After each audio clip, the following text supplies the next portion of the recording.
backfill at this no-dig conference. My name is Ian Naismith. I'm a senior research fellow at the Institute for Underground Infrastructure, which is based in Germany with offices in the Netherlands and in the UK, which is where I am based.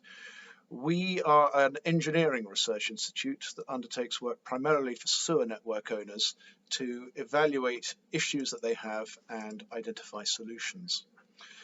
So the talk I'm giving now is divided into 5 parts. I'm going to explain what we expect from flowable backfill material, explain the background to the evaluation that we undertook, how that was undertaken, what the results were, and what conclusions did we come to at the end, particularly with regard to quality assurance. So what is flowable backfill? Well, it is backfill that can be poured into a trench, will spread out, in theory self-level, surround pipes or other structures, and does not require compacting like normal backfill. But it is a mixture of materials. Natural soils or sands and gravels are brought in, or recycled materials can be used. You have binders, you have various add-ins like stabilizers, and its consistency is usually controlled by the amount of water that it contains. But what are its advantages? Well, it can be used in these hard-to-reach areas. So perhaps areas where it's difficult to get other normal compacting equipment into, because we're always interested in being able to properly support pipe work and underground utilities. It's particularly useful in sewer or pipeline construction as a consequence. Because it's flowable, the expectation is that it will self-compact and it will fill the available space without creating any cavities, without the need for mechanical compaction to ensure that. And in theory, it should be homogeneous, constant throughout in terms of its volume and stability.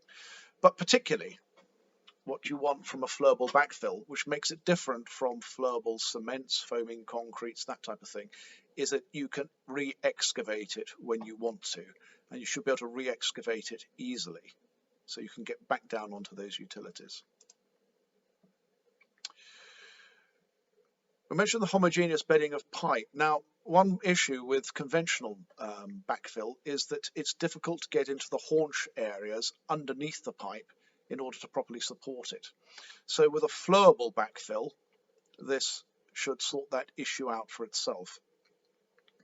And it can be useful if you've got low coverage above, or if you've got other sort of the intricate arrangement that you get underground. It can flow in and around all of the structures that are there. We mentioned the no compaction device being required, so in theory you can have smaller working spaces, narrower trenches. As a consequence of no compaction, less vibration, reduced emissions, perhaps lower excavation costs with the narrower trenches. And it's adjustable. You can adjust the composition depending upon what you want in terms of how quickly you can walk on it, what sort of final strength you require, and the requirement for re-excavation.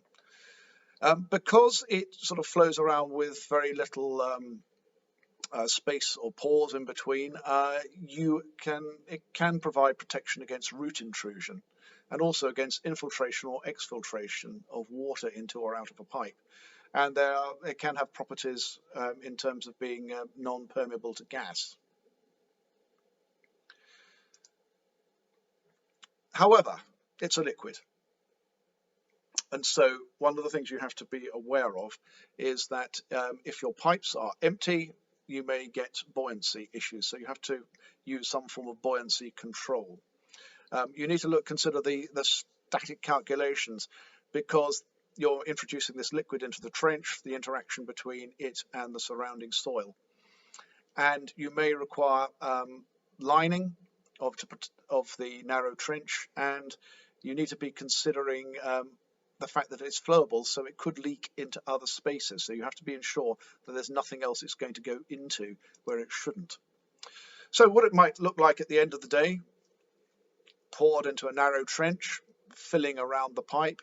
getting into small, tight spaces between different utilities, and working quite well in odd shapes where it might be otherwise very difficult to get in and do your normal compaction.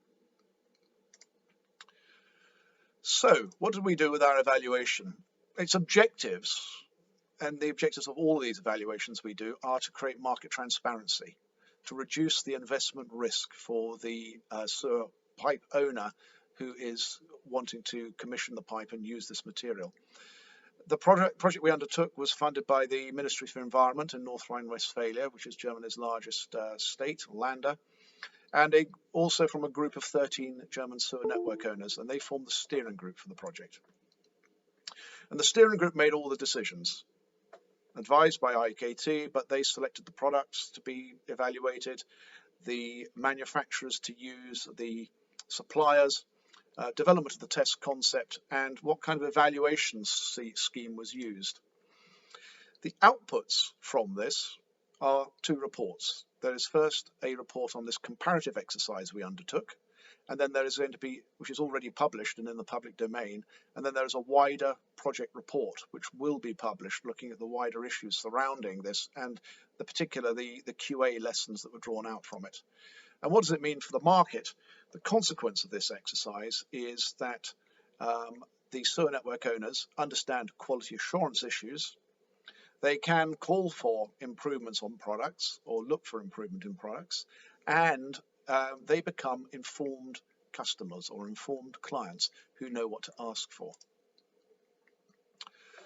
So how do we go about this evaluation? Well, we created in a large test pit that we have at IKT 5 identical pipe trenches. These were 3 meters wide, 3.5 meters deep, and 6 meters long. And in them we placed 2 manholes, a concrete and a plastic manhole. We had a sewer pipe running between them and various other pipes.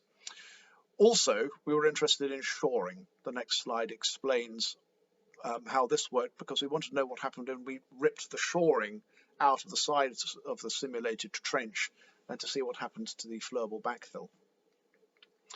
So what we created was these boxes either side, simulating a narrow trench with shoring that could be removed. We filled them with sand right up to behind the shoring in 2 cases, but we left a void in the others, as you might find in an uneven trench. We wanted to see what would happen when the flowable backfill moved into those voids when we removed them. And another view of the layout from above, just showing the pipe arrangements.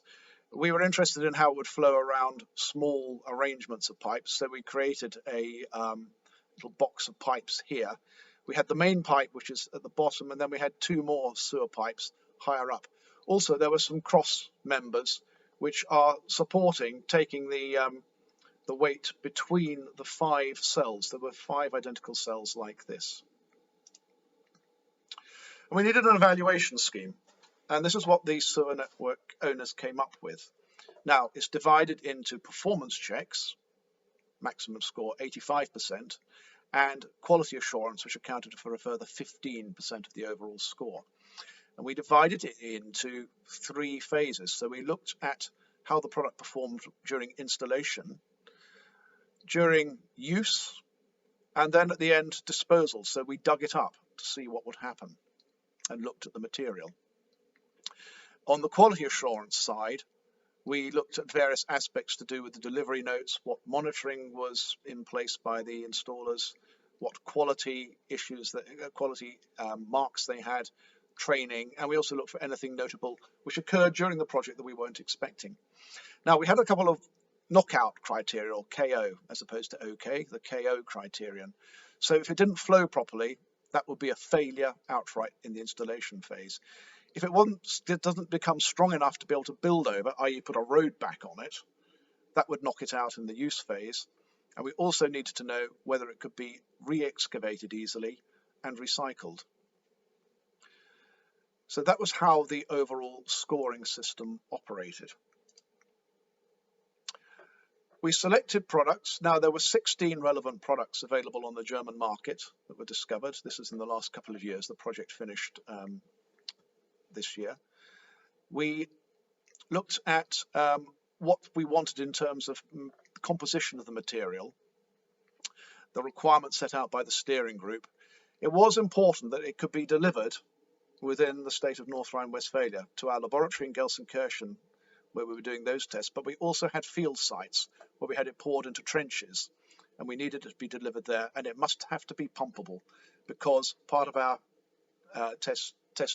large test rig is above ground, so it needed to be able to be pumped up over and into it. And we ended up with 5 products being selected that met all of those criteria, and that was felt to be representative probably of the 16 products available in Germany.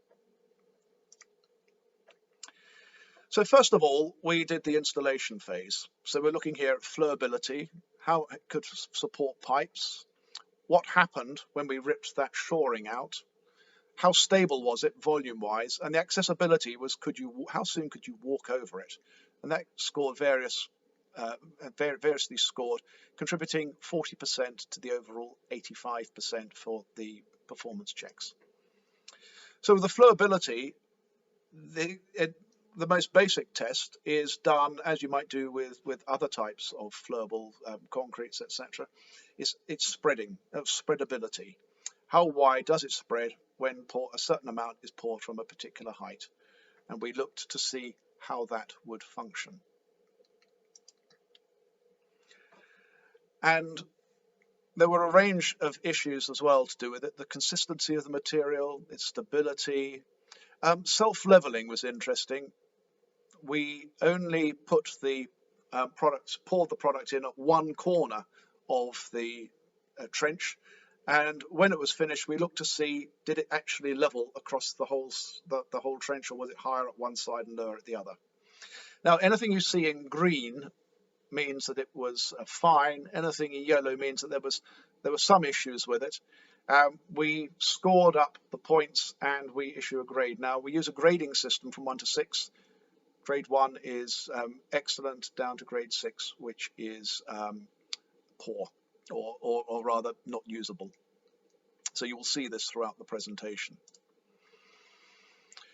We looked at the pipe support. So when we came to the excavation, we excavated down very carefully, and we lifted out things like the shoring between, or the bracing. We lifted out the longitudinal pipes, and we also lifted out the main sewer pipe to see what it would look like underneath. And these are the sorts of things we found. These are fine.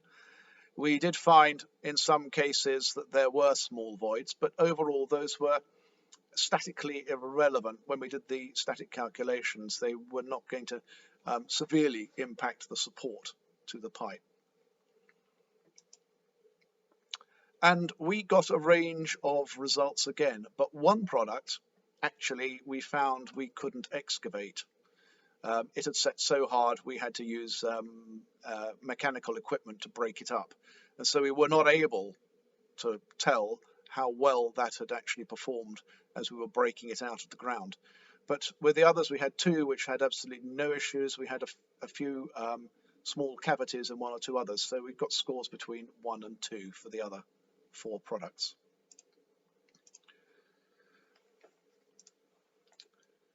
When we pulled the shoring out, that was interesting. Now, we don't know when to pull it, so we asked the advice of the suppliers. How long do we leave it before we pull the shoring out? So it was more their decision, and we discovered we've got a range. We look to the right here. We have we've pulled it out, it's refilled, and we've got no cracking. But in 1 or 2 cases, we got a variety. We got cracks forming. This didn't go all the way to the bottom, because when we excavated, we discovered it. But certainly up at the top here, a whole range of cracks or voids appearing. The result from pulling the shoring, again, fairly mixed results. 3 of them were very good. A couple of them had issues where that I showed you there, where we had the breaking up of the surface.